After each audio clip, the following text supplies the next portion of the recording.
हिंदुस्तान में एक वैज्ञानिक है, उसका नाम है doctor APJ Kalam.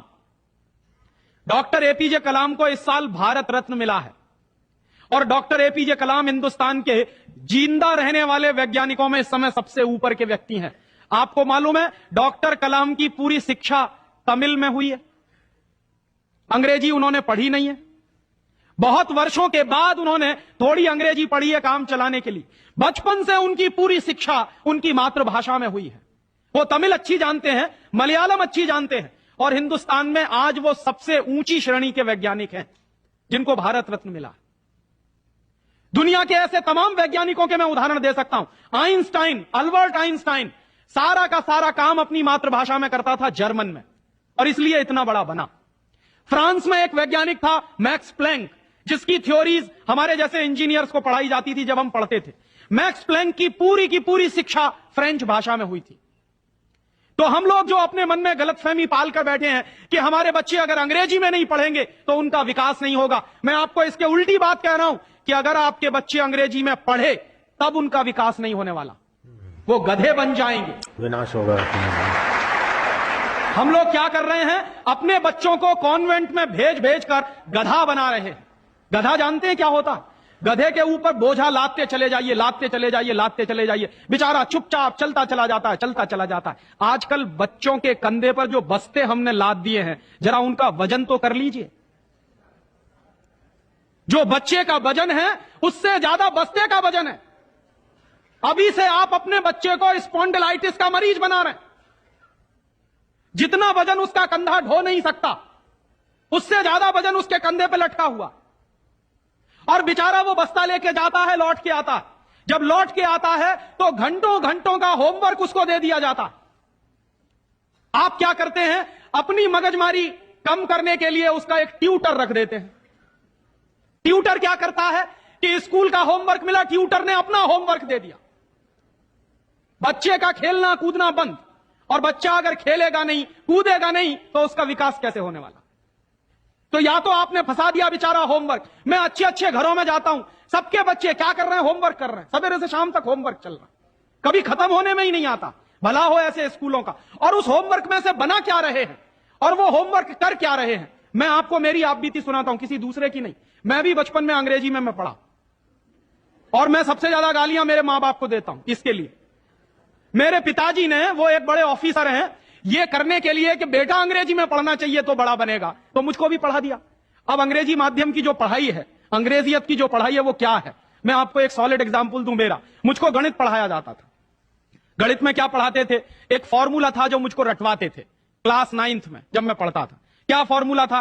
x + y whole square is equal to x square plus 2xy plus y square, x - y whole square is equal to x square minus 2xy plus y square.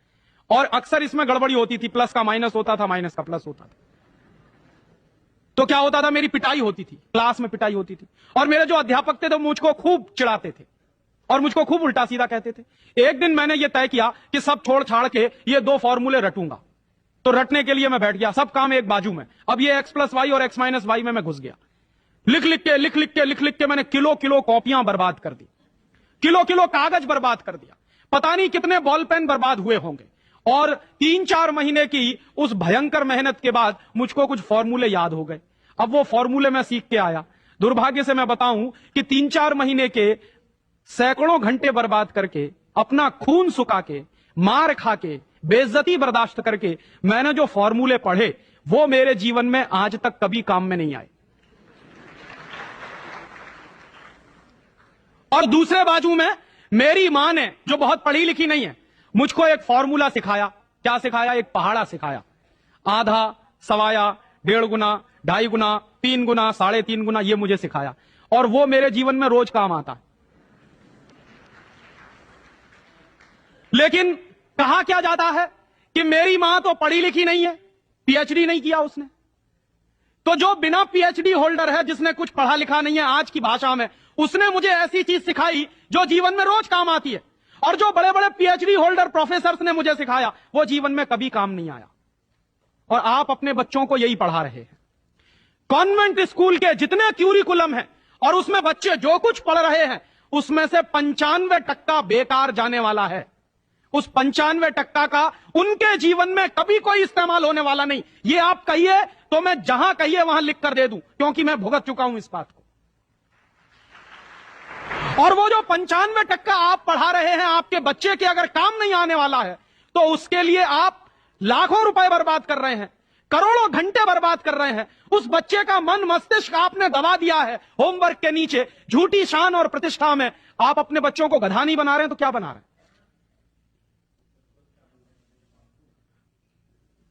तो आप पूछेंगे क्या करें, तो मैं आपसे एक बुद्धिमानी की बात निवेदन करना चाहता हूं। वो निवेदन यह करना चाहता हूं कि जितनी जल्दी हो अपने बच्चों को इन कॉन्वेंट स्कूलों में से बाहर निकाल लीजिए। और बढ़िया बात है। ये कॉन्वेंट स्कूल में इसलिए भी भेजना बंद करिए कि भारतीय संस्कृति में पिता सिर्फ एक होता है, लेकिन कॉन्वेंट स्कूल में एक फादर भी होता है। इस बात की गंभीरता को समझिए कि भारतीय संस्कृति में पिता एक ही होता है, लेकिन कॉन्वेंट स्कूल में जब बच्चे जाते हैं तो एक दूसरा फादर भी होता है। तो पिता के साथ ये फादर कहां से आ गया? और अगर पिता के साथ फादर आ गया तो पता नहीं क्या क्या आ जाएगा आपके घर में। हां, यह मैं चेतावनी के रूप में कह रहा हूं आपसे। यह सिर्फ इशारे से समझ लीजिए कि अगर बच्चे की पढ़ाई के साथ पिता के साथ फादर आया है तो और बहुत कुछ चला आएगा आपके बच्चे के संस्कार में। और कहीं ऐसा ना हो जाए कि आपके देखते देखते आपका बच्चा क्रिश्चियन ना बन जाए, ईसाई ना बन जाए।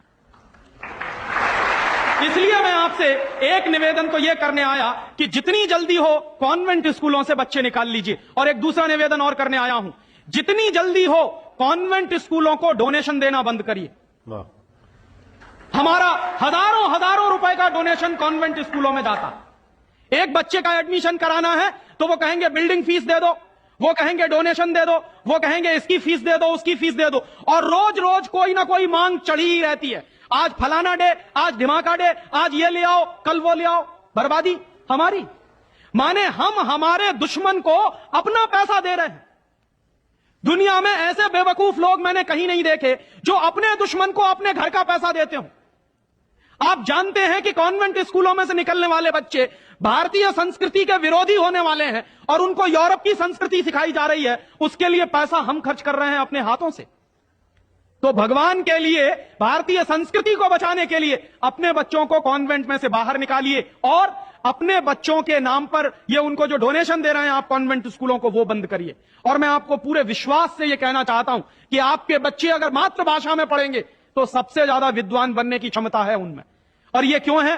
दुनिया के सारे मनोवैज्ञानिक एक ही बात पर अब पहुंचे हैं, जो बात हमारे लोग बहुत पहले से कह गए। अभी यूरोप के लोग आज उस निष्कर्ष पे पहुंचे। क्या कहते हैं? बच्चा अगर मातृभाषा में पढ़ता है तो उसको जो सुविधाएं मिलती हैं, जो फायदा होता है, वो दूसरी भाषा में नहीं मिलती। जैसे उदाहरण के लिए मैं आपको बताऊं और आप इसको प्रयोग के रूप में करिए। आपकी मातृभाषा अगर गुजराती है और आप अपने बच्चे को गुजराती में पढ़ाइए तो कोई सवाल आप उसको दीजिए गुजराती में याद करने के लिए, जितनी जल्दी वो याद कर लेगा उस सवाल को, अगर वही सवाल आप अंग्रेजी में दीजिए उसको तो कम से कम 6 गुना समय लगेगा उसको। अगर वो 1 घंटे में गुजराती में कोई चीज याद करेगा तो 6 घंटे लगेंगे उसको अंग्रेजी में याद करने के लिए। और अंग्रेजी में भी उसको याद नहीं होगा, वो रटेगा पोपट की तरह से। जैसे पोपट होता है ना, रट लेता है, वैसे ही रटेगा। और रटने के बाद क्या करेगा? इम्तिहान में लिख कर आएगा। इम्तिहान में लिख कर आया, उसके 2 दिन बाद पूछिए कि तुमने परसों क्या लिखा है, उसको कुछ याद नहीं। ऐसे ज्ञान का करेगा क्या वो? जो ज्ञान उसको 2 दिन भी याद न रहे, जो जानकारी उसको 2 दिन भी याद नहीं रहने वाली, उस जानकारी का वो अपने जीवन में करने वाला क्या है? और इसके दूसरी तरफ आप ये करके देख लीजिए, छोटी छोटी कहानी, छोटे छोटे किस्से, छोटी छोटी कथाओं के माध्यम से, मातृभाषा के माध्यम से आप उसको कोई बात सिखा दीजिए, वर्षों वर्षों जिंदगी भर उसको वो बात याद रहेगी।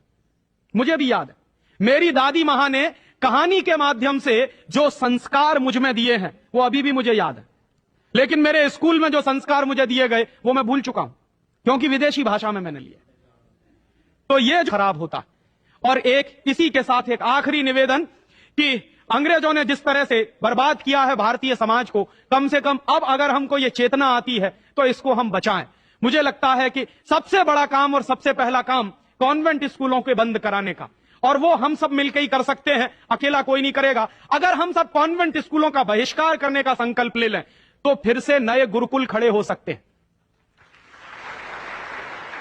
जो दान आप कॉन्वेंट स्कूलों को देते हैं वो दान अगर गुरुकुलों को मिलना शुरू हो जाए तो गुरुकुल चलने भी शुरू हो जाएंगे, उनको प्रतिष्ठा भी मिल जाएगी, उनको सम्मान भी मिल जाएगा। अगर हमारी गलती से बर्बादी आई है तो वो गलती आज हम सुधार लें। और ऐसे ही एक दूसरी आखिरी बात कि अंग्रेजियत हमारे मन में बहुत गहरे घुस गई है, और ये अंग्रेजियत जो होती है बहुत खराब होती है। कई बार मैं कहता हूं कि अंग्रेजी भाषा से ज्यादा खतरनाक है अंग्रेजियत। महात्मा गांधी अक्सर ये कहा करते थे कि अंग्रेज चाहें तो रहें लेकिन अंग्रेजियत जानी चाहिए। ये अंग्रेजियत क्या है? हमारे सबके घरों में, सबके मन में एक तरह का लालच बैठ गया है। हर एक आदमी को इस देश में इंपोर्टेड माल चाहिए, विदेशी कंपनी का माल।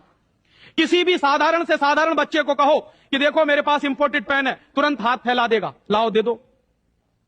वो बच्चा चाहे जितना पढ़ा लिखा हो, माने इंपोर्टेड के नाम पर भीख मांगने में भी शर्म नहीं आती।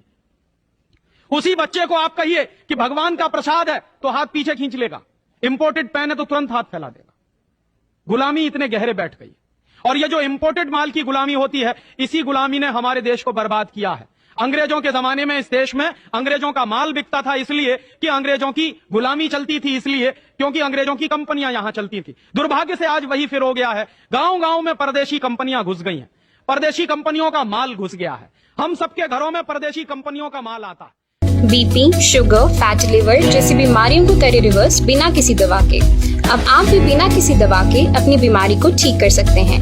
खान पान में बदलाव करके आप किसी भी बीमारी से आराम पा सकते हैं। आज ही स्क्रीन पर दिखाई दे रहे नंबर पर कॉल करें और वीडियो कंसल्टेशन के जरिए हमारे डॉक्टर से अपनी बीमारी के अनुसार डाइट प्लान प्राप्त करें।